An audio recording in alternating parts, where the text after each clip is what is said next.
Hello my friends, welcome to a new video. Last week I shared with you what I thought were the best cockpits out there in 2024. This week I will focus on the wheelbases. The video consists of three parts: a part that handles the entry-level wheelbases, a part that handles the more advanced wheelbases, and last but not least some tips I want to share with you to help you on your quest to acquire the hardware. For the PlayStation platform, I would opt for the Thrustmaster T300. New it comes in at about €380 and used you can find it around €220. This is already a hefty price tag, I am aware of this, but the T300 in my opinion just gives you a good balance between power, smoothness, availability, price, ecosystem. It just ticks a lot of those boxes when it comes to the wheelbase, that I really can recommend it for the PlayStation platform in the starter segment.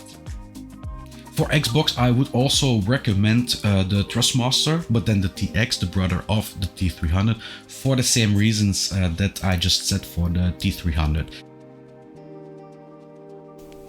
This recommendation is mostly valid when buying second-hand. New, with a difference of almost €100, I would opt for the Thrustmaster T248. While the steering on it will feel less smooth due to the hybrid drive, the generated power is comparable and the included T3PM pedals are vastly superior to any of the standard pedal sets that come with the T300.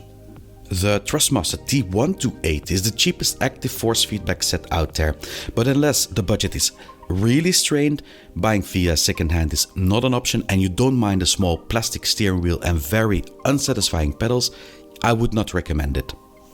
You may ask, okay, but what about Logitech G29, G920? What about them?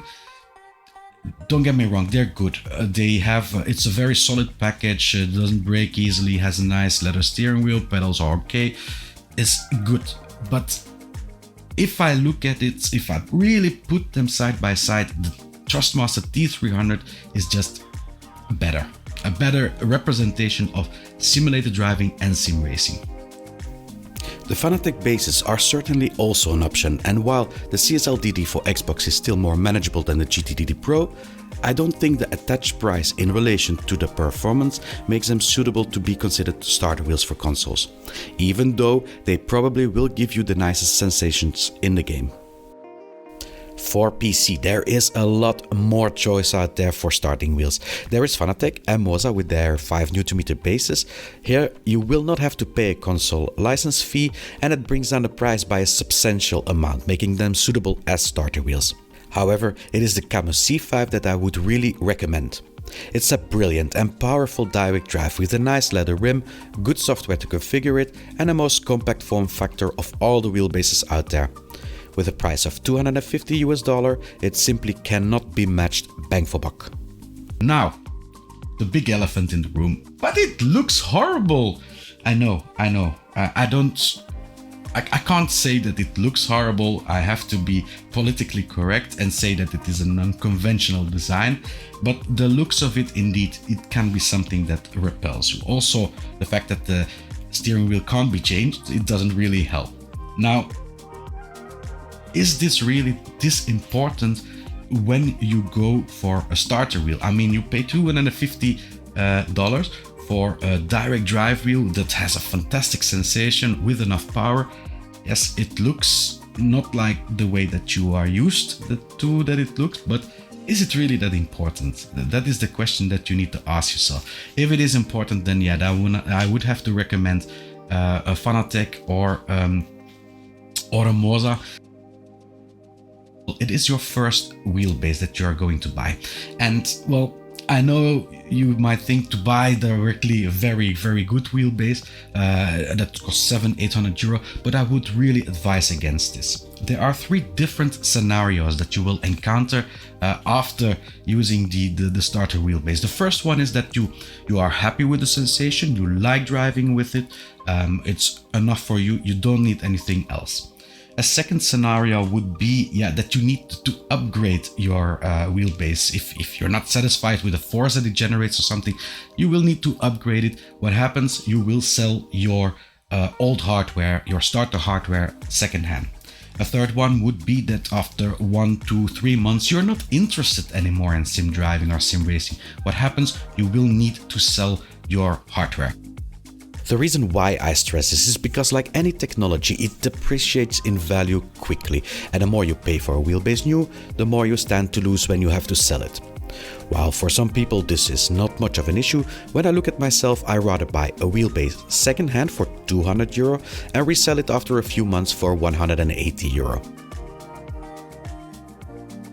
Recommending a wheelbase or saying which wheelbase is the best in this segment is really hard, because there are a lot more things to consider than with the starter bases. Once you are looking into buying a second wheelbase, you will have a better view on what you expect from it. For example, if you are driving GT cars on track, the main focus would be sufficient power and a very sharp and detailed steering. If you want to drive a truck, you might want to have an ecosystem where a trucking wheel is available. If you just like to drive cars and enjoy the immersion of driving, you might want to consider a wheel that has some extra features. So of course, I cannot recommend the perfect base for you, but I can recommend the bases that I would buy personally.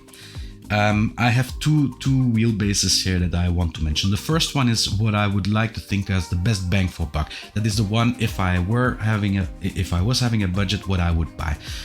It would be the Camos C12. It is a very powerful motor, very smooth, software is very good, and it is a very nice looking steering wheel also with the lights on it, so very stylish, very compact also. It just ticks a lot of boxes, and so that is really my recommendation. It comes in at $550, which is a very crazy price for the amount of force and the quality of the force feedback that you get in return. You may argue that the Thrustmaster T818 or SimMagic Alpha feels more detailed or has more power, but in the end, if you compare prices, they simply cannot beat the C12 when it comes to bang for buck. What is a fact, and as said before, it might be important for you, the ecosystem, and in particular for the choice of steering wheel, is limited at the moment of this video. If I would not have to mind the budget, I would certainly go for a Logitech G Pro. It is compatible with PlayStation, with Xbox and PC. It is beautiful to look at. It's personal, of course. I saw this in my review of the Logitech, but I like the design of it. It is very easy to use. Also, there is no fuss on using it. The force that it generates is very reasonable. I don't need more force than that. The quality of the force feedback, very smooth. There is detail in the road, so I like that too. It's not the best. It's not the best for force feedback, but it is very decent quality that you get. But the thing that probably makes me choose it above all is the true force that comes with it, and that is really a game changer. As said, the Logitech G Pro may not be technically the best steering wheel out there, but in my case, the extra immersion just trumps the little extra detail or power other bases would provide. Something which is really a downside of this base, on the other hand, is the lack of exchangeable steering wheels. But because the included steering wheel is of reasonable size and quality, it doesn't bother me that much. I would like to end with a few pointers if you are looking to buy a more high-end wheel. Don't follow the hype is a thing that you need to take into account when you choose an advanced wheelbase. 2 years ago, we had people crying Fanatec all the time when you asked for the best wheelbase. A year ago, it was Moza. This year, it is SimMagic. It are all a bit hypes. Those wheelbases that they recommend now are not necessarily the best wheelbase for you personally. There are certain times when it is more interesting to buy new hardware. This week, for example, the first week of May, Camos is giving a very nice reduction on their C5 and DDW B21. Also on Black Friday, there are interesting deals to be made. If you can exercise a bit of patience, you may get good deals. There is a limit to the amount of force that you really need. Will Ford at Boosted Media, he also said it, so there is a certain sweet spot for him. It was 10 to 12 Newton meter. I think for me it is a bit lower, 8, 10 Newton meter. But there is a sweet spot, and from the moment that you go a bit too high, well, it doesn't really make sense to pay that much extra money for those extra Newton meters of force, because you will use it probably at a much lower force. So here, don't overspend. A last thing that I want to share as tip is when you ask people for advice on what to buy, in general they will answer with the hardware they use and they spend their money on. Those answers are not really helpful. The best thing you can do is be very specific about your request. Say what platform and game or games you want to play on, what your previous experience is, what budget you aim at spending, and what peripherals are important for you to use. In other words, don't just ask what the best wheel is, as I can assure you, you will just get a list of all wheelbases out there. Should you need some help from me, you are always welcome to drop a comment and I will assist you with finding what is the right hardware for you. We are at a point now where the direct drives are very well developed, and although manufacturers bring out more powerful motors, the extra value of those become negligible. In my opinion, the addition of extra features like True Force is what will be the key variable in the further development of wheelbases. We saw the success of integrated haptics with Thrustmaster and Logitech, but also Fanatec jumped on the wagon with their full force. I can only hope that the newer companies out there will follow the same path and look forward to what further improvements there will be introduced after that.